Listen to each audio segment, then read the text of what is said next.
Alberta is Canada's Texas but with universal healthcare, higher taxes, and it's frozen. It's filled with conservatives, cowboys, and a rodeo obsession. They've got stampede and lifted trucks with loud mufflers, and love oil and gas. People are super friendly and their love for oil is so intense, they put oil in their cereals and wash their hair with it. When oil booms, they're like, we're leaving Canada, and when oil busts, they ask for equalization payments from Ottawa while praying, please God, let there be another boom. I promise not to piss it all away this time. So they're conservatives until it's inconvenient for them. Every other province loves to hate on Alberta. They also firmly believe that BC's license plates should say powered by Alberta oil money. So yes, they work in oil and gas. And no, they don't want to talk about carbon tax at goddamn Thanksgiving. But just as much as they love their oil, they hate Justin Trudeau.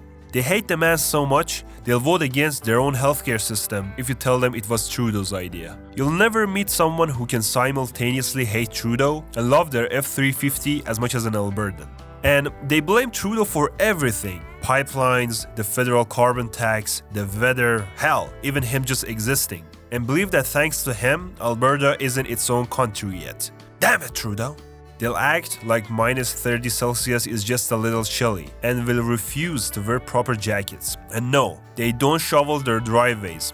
Why bother when you can just wait for a Chinook? But if they do shovel the snow, they're gonna do it while wearing shorts. That's the biggest flex. They hate Ontario's superiority complex and BC's hippie vibes and housing prices, but retire in BC and move to Ontario for jobs. They blame all of their problems on Toronto Liberals and Ottawa elites. They also use their huge lifted trucks to pick groceries or just go to the Tim Hortons 2 kilometers away. And Nickelback was from here. Enough said. Everyone in Calgary works for the oil industry. They're all die-hard Flame fans and talk about hockey all the time. There are no vegetarian options since they're obsessed with steaks and barbecues. South of Calgary and overall southern Alberta culture is a weird mix that resembles Montana, Utah, Alabama, and Texas combined. And they're like, don't talk to me about environmental issues, oil puts money on the table. And also, Calgary has the cookie cutter house thing going on. They have tons of festivals like Fringe, Folk Fest, Heritage Days, just to distract themselves from the fact that the city is frozen half the year. It's cold as balls, but they shake it off because it's at least dry cold. They have a big rivalry with Calgary because of their hockey teams and because they have refineries and those suckers don't. Yeah, they only have that good-looking tower. Red Deer is where you stop for gas and peeing, but regret not holding it until Airdrie. And all the trucks there have I love oil stickers.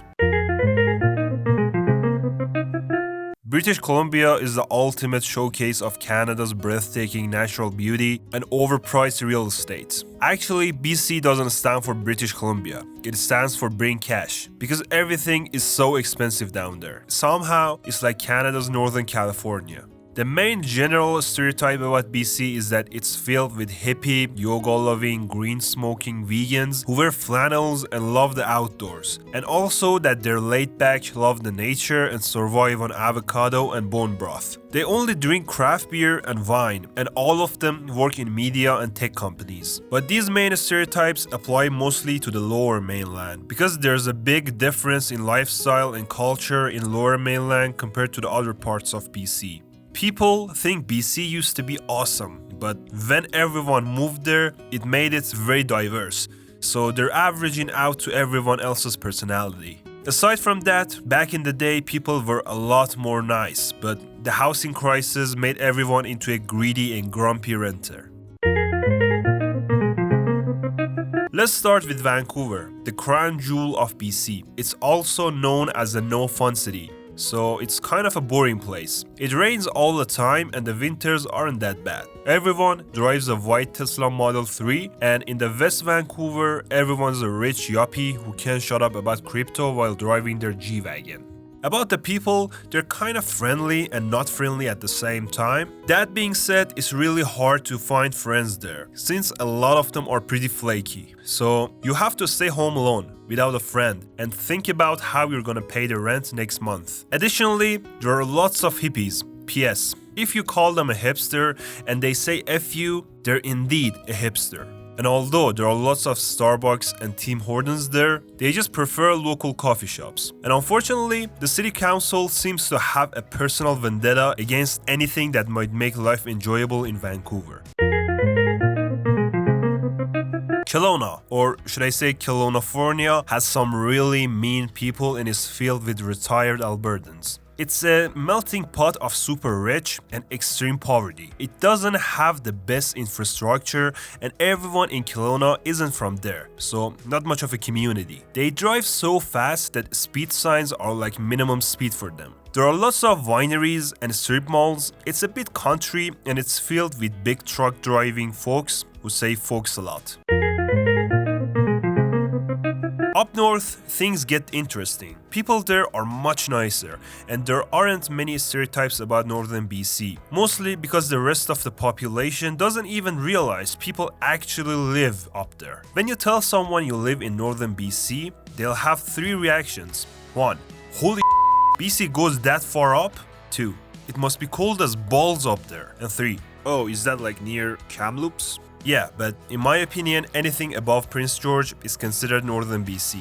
Speaking of Prince George, it's the armpit of BC, a rancid little city filled with rednecks and crime. And it is one of the oldest cities in the province. And it stinks, bro, thanks to the pulp mills. But if you go far enough north, things change. You'll find towns where the only entertainment is the local diner and the occasional moose wandering through Main Street. These places are mostly blue-collar mining or logging towns, and while they might seem boring, they're actually not half bad for a quiet life. The work culture here is a little different. In rural parts, kids barely make it out of high school, and then their dad fixes them up with a mining job, earning 6 figures straight out of high school. Meanwhile, people in Lower Mainland are so clueless about northern BC that if Alberta annexed it, they wouldn't even notice. Vancouver Island. About the island, Victoria's where you go to retire. Regardless of the weather, they wear shorts all year long, and there are fireworks for every occasion. Halloween, Easter, St. Paddy's Day, Election Day, Tuesday, and a 30-minute drive feels like a day trip to them. They usually forget to turn on their lights when they're driving their 80s Volvo or Subaru Forester at night or when it rains. Next, we have Nanaimo, which is filled with homeless people, drug addicts, and it is basically Surrey by the sea. Also, they have beautiful arbutus trees. Tofino is where you go to pretend you're a surfer even though the water is freezing. And about Chilliwack, the name explains it all. It's filled with chill and wacky people, a mix of old and new, rural and urban, conservatives and liberals, trucks and EVs, and so on. It's also so freaking beautiful though, but overall more chill than wack, and it is a fun place to live in my opinion. But here's what I love about the island. If you want to go to a wedding, Bluntstones. Wedding in the summer, Birkenstocks. Take out the trash, socks and Birkenstocks. The city gets a bad rap for crime, but this stereotype is outdated. It's much safer now, with lots of strip malls, townhouses, and golf courses. People in Surrey are rich, and there are lots of Punjabi and Sikh people. If you're into churches and pickup trucks, you are in the right place. The people are generally friendly, and they move there not because of the city, just because it's more affordable compared to Vancouver. Is famous for the Metro Police at Metrotown. If you ask them something, they'll be like, yes, no, or no, yes, which is a passive-aggressive way of being indecisive. Is known as Little Asia or Vancouver, with a huge Asian population, so you can enjoy the Asian cuisine and suffer from the airplane noises and deal with bad drivers. And hello to you if you're from Langley, but which one? The people of Manitoba are considered frugal and kind of cheap. They wear flannel and thick-framed lensless glasses, are friendly, and they often drink and drive. And if you hear one of them saying, "I'll pray for you," they're basically saying you're an idiot. Oh, and go Jets.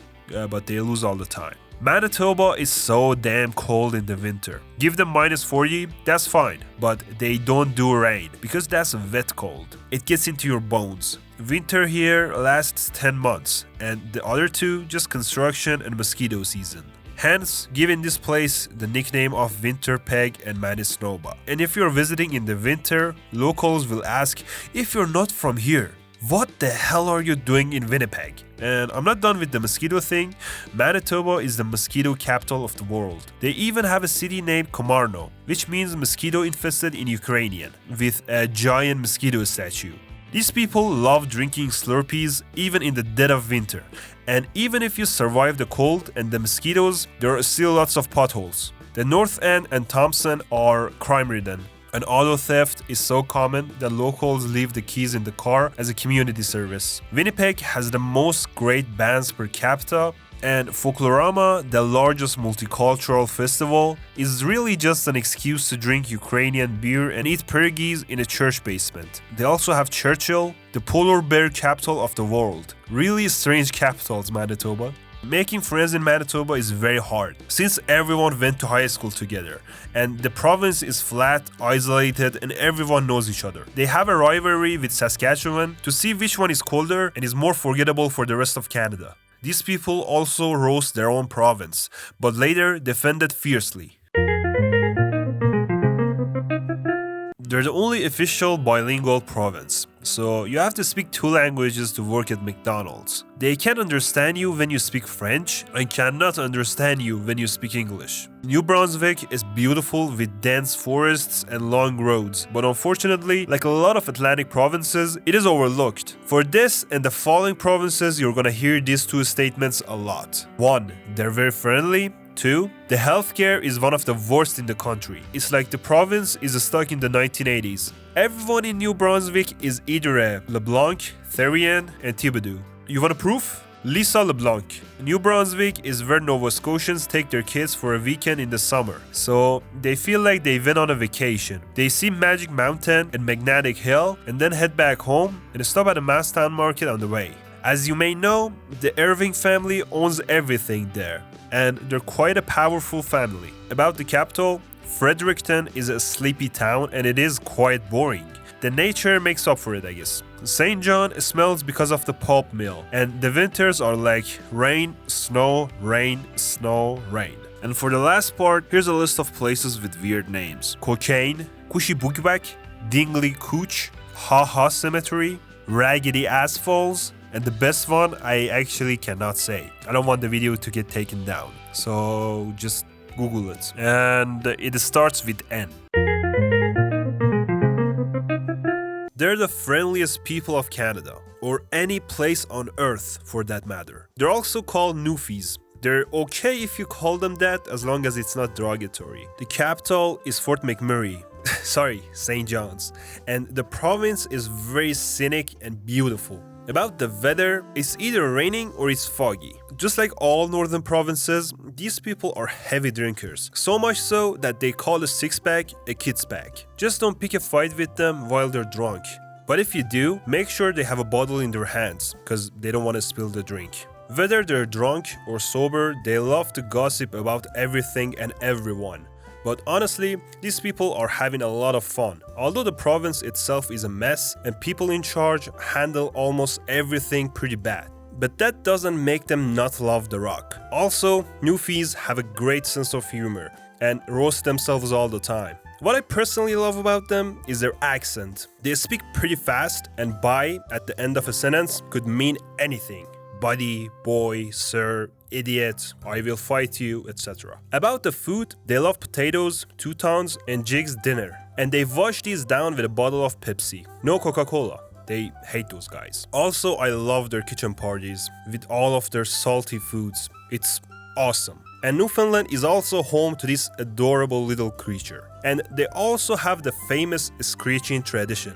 But I gotta say, as much as I wanna be honorary Newfie, I don't want a cut to be my first kiss. And finally, my favorite part, the weird town names. Granny's Hole, Virgin Arm, Blow Me Down, Goobies, Deldo, and the best one, Baitona, which used to be gay side. These people are super friendly and hardworking, and they absolutely love and at the same time hate living there. The music scene in Nova Scotia is great. They love listening to Celtic and folk music. They're chill and laid back and not in a hurry. That's why you could see some senior citizens hogging the left lane. Nova Scotia is the hipster of Canadian provinces. They weren't content with New Scotland, so they had to go all Latin on us and call themselves Nova Scotia. A Nova Scotian either lives in Halifax or somewhere far away. And about the weather, they have 4 seasons: slush, construction, slush, and winter. And you have to know that the temperatures in Nova Scotia aren't as low as the western provinces in the winter, but keep in mind that the cold is wet cold, so it'll penetrate through your layers. Lobster is also a big deal there. About their jobs, they're either a fisherman, a lobsterman, or related to one. They love to eat seafood and also doner, and they think there's some good. And also, just like most provinces I mentioned, these people like to drink as well. After they get drunk, they rant about the weather for long periods of time, because the weather is pretty much unpredictable there. They love their kitchen parties and watch hockey all the time. And you gotta know that the community is pretty tight-knit and everyone knows each other, so you have to watch out for gossips. Nova Scotia is one of the poorest provinces and the taxes aren't high. They're crazy high. So unfortunately, like a lot of places in Canada, people are living paycheck to paycheck. And although the taxes are high, they sort of have nothing to show for it. Like bad roads, bad highways, bad healthcare, bad public transit. I could go on forever. But overall, these people are cool in my opinion. They're warm and welcoming and say but a lot and are proud to be a blue noser. P.S. They hate to be called Scotians. Call them a blue noser and they appreciate it more. And to wrap things up, let me introduce you to some wonderfully named places in Nova Scotia. Ikem-Sikem, Balls Creek, and the best one, Gros Coq, which is French for big clams. The main stereotype I ran into everywhere is that they're self-centered and judgmental and don't know anything or care about the rest of the country. And they think Toronto is the center of the universe. Also, they say Ontario is very American and it doesn't feel Canadian at all. But this doesn't apply much to the northern and rural parts. Everyone in Ontario is from Toronto. At least that's how the rest of the country sees it. In fact, Ontario is basically thought of as just a bunch of land masses surrounding the province of Toronto. If you meet someone from Ontario, they're gonna tell you they're from there in the first 5 minutes. Also, people from Quebec call them squareheads. Ontario is the only province that makes Quebec look responsible with money. Ontarians are also super busy all the time and are always in a rush while being stressed about everything. The traffic plays a major role in this. In the worst case Ontario, you're gonna be stuck for hours in 401. Winter in Ontario is brutal, but no worries. Once you get through the bitter cold, you will be rewarded with 50-degree summers and 99% humidity and mosquitoes. And if they get cold, they'll just rent a water heater instead of just buying it. And to be honest, that's the only thing I could afford to rent in Ontario. They love playing euchre and don't believe there's such a thing as too much of it. They hype up the Toronto Maple Leafs only to watch them lose every single year. And how weird is it that they call the electricity bill hydro bill? It feels like the water bill, to be honest. Ontarians also gave us Polkaru. And yes, the same actor who misses them is Polkaru. They will drive 2 hours north of the GTA and say they're up north. So for the people in Toronto, basically anything beyond north of Ellicton is total wilderness. These people usually drive fast, way too fast. Except for Ottawans, they drive like they have no idea where they're going. This city is huge though. It takes like 3 hours to drive from Toronto to Toronto. If a foreigner comes up to them and asks them where they're from, they'll just say they're from Toronto instead of Canada. They also think that they're like New York, while Ottawa is like DC. People from Toronto are very progressive, and it's just a matter of competition for them to see who's more woke. And when they have nothing else to do, they just complain about TTC. But enough with the negative stereotypes. Here's what I love about this place. It's amazing libraries, beautiful parks, great food from all over the world, tolerance for multiculturalism, and public transit is quite decent. Also, big bands always have a concert in Toronto. And to wrap it up, if it was 2016, I would say Drake was the coolest person who came out of Toronto. But after getting toasted by Lamar, I'm just gonna go with a Black Squirrel. They look cool. Ottawa is a very sleepy bedroom town for families and bureaucrats.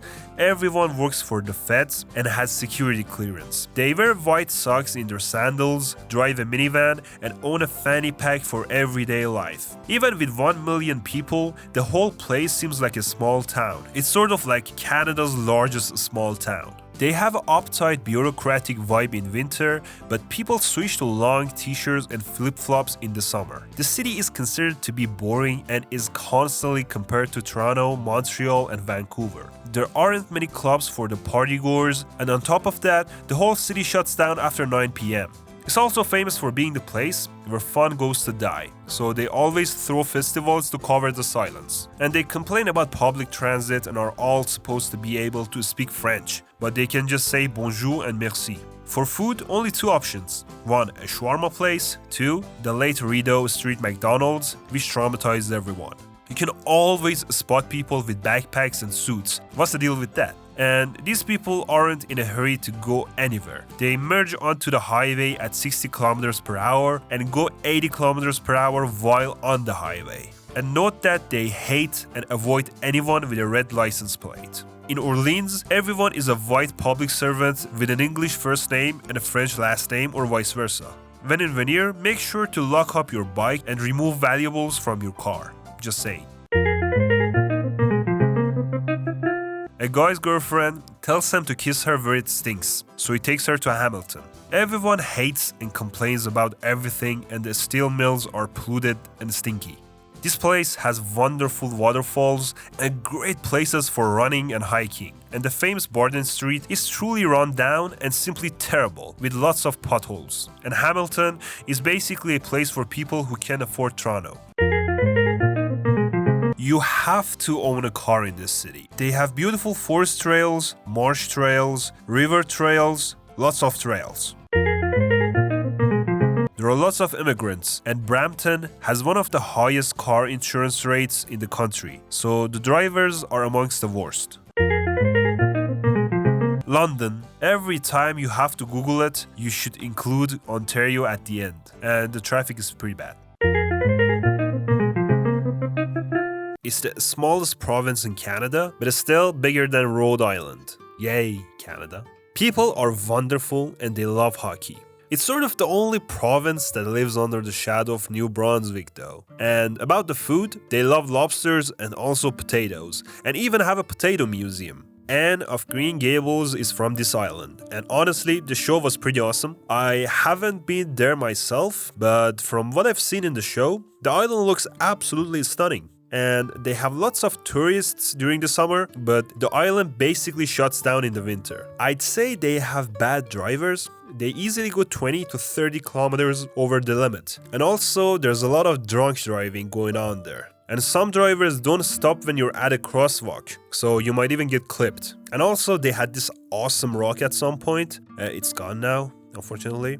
And they have this long bridge called the Confederation Bridge, which connects them to the mainland. But islanders hate that they have to pay $50 in toll just to leave the island. And about the healthcare, it's damn near non-existent. And the last part, the places with weird names. Week, Piskid, I don't know how to pronounce this, Crapot or Crapo, Itchabit, and Poverty Beach. Quebec, the largest province, and they always remind the rest of Canada that they're French. But the weird thing is in Quebec, no one will speak French to you if they think you're still learning. Bonjour, un café s'il vous plaît? Here. Merci. So when they say hello or bonjour, just say hello if you can't speak French. This province is the only place in the world that's more French than the French. There are lots of stereotypes about Quebec, but one of them is that they always look for an excuse to separate from Canada. They eat poutine every day, and overall the food in this province is top-notch. Quebec has the maple syrup monopoly going on. By producing 70% of the world's maple syrup, they control everything. They even have a maple syrup reserve to keep the prices steady. People wear their opinions on their sleeves and are very straightforward, and they'll tell you exactly how they feel. So, no passive aggressiveness on their regard. In Quebec, 99% of women are brunettes, but every girlfriend is blonde, and every boyfriend is a friend-zoned chum. The women are considered to be really beautiful, and they all get the same perm after they hit 50. What I love about this place is that they don't pursue money all the time. They're happier enjoying themselves, but with the current housing and grocery prices, I don't know how you can just enjoy yourself though. Winters are not that good in Quebec. Here are a couple of pictures to show you what I mean. So, when it gets cold and everywhere shuts down in Quebec, these people pack up and then drive to Florida to finally see the sun after 4 months. One other thing I love about Quebec is their cool, religious-themed swear words, like tabernacle or hostie. And some of millennials have 2 last names, and I always wondered what their children are going to do. Are they going to have 3 or 4 last names maybe? They gave the world Caillou, and the rest of Canada has been taking the heat ever since. This feels like a French version of Philly and Boston combined. Compared to other metro cities like Vancouver and Toronto, Montreal is cheap. The roads are really bad, and there are lots and lots of potholes, so be careful. Also, you'll meet lots of terrible drivers there. Let's just say you're in Montreal and you are trying to get from point A to point B. Spoilers alert, you're going to be an idiot about it. And you're going to deal with these: bad drivers, jaywalking pedestrians, insane cyclists, waiting for the light to turn green after making it halfway across the intersection, bendy buses that are really just 1.5 buses long. Aside from these, they have bad public transit, and especially traffic is pretty bad. A lot of times during your commute, you'll find yourself surrounded by orange cones because of heavy traffic caused by construction. Yeah, like a lot of other places in Canada, construction is managed poorly. About the food though, they have great smoked meat sandwiches and, of course, poutine. Just don't put ketchup on it and they won't kill you. Montreal bagels are also truly a piece of art. Actually, the city is pretty fun. There are lots of festivals and events going on all the time. Although the people are somewhat bilingual, you won't find someone who speaks the both languages very well. Some also call Montreal the city of stairs, but most of the stairs, especially the railings, are poorly constructed. The stairs were built this way to avoid having to heat indoor staircases, because heating used to be relatively expensive. But I don't know whether it's worth breaking your neck falling down from one of these in the winter though. Speaking of which, winters are so cold in Montreal that Russians get nostalgic about back home, and summers are so hot and humid that Haitians go back home to chill.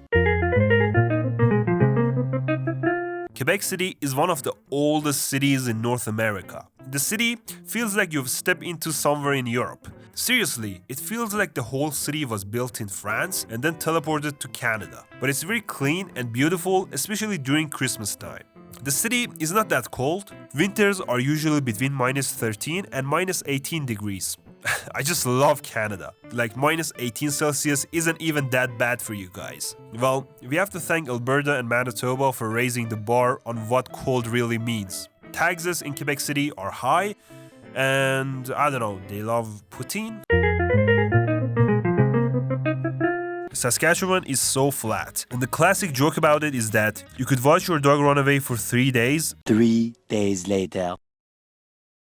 And at the same time see your ex moving on in another province. Although the north has mountains, I promise. Everyone here is either a farmer or knows a farmer, and they love canola and wheat, and complain all the time about why crops are dusty, and in every town you could see a grain elevator. Saskatchewan's true religion is Rough Riders. Wearing anything but green on the game day is a sacrilege, and winters are brutally cold. Although they cope like Albertans, saying at least it's not wet cold. They take the phrase help thy neighbor to another level, shoveling your driveway, waving and smiling whenever they see you. And also everyone in this goddamn province knows everyone. If you get a job interview, the interviewer probably knows your uncle. Saskatchewan is the only place where hooded sweatshirts are called bunny hugs, and outsiders are ridiculed for not knowing this. Summer in Saskatchewan could be summarized into one word: mosquitoes and some big ass bugs. And this has always bothered me. Why isn't the province a perfect rectangle? But hey, they grow your food, power your homes, partly, and they also gave Canada universal healthcare, and still no one remembers them.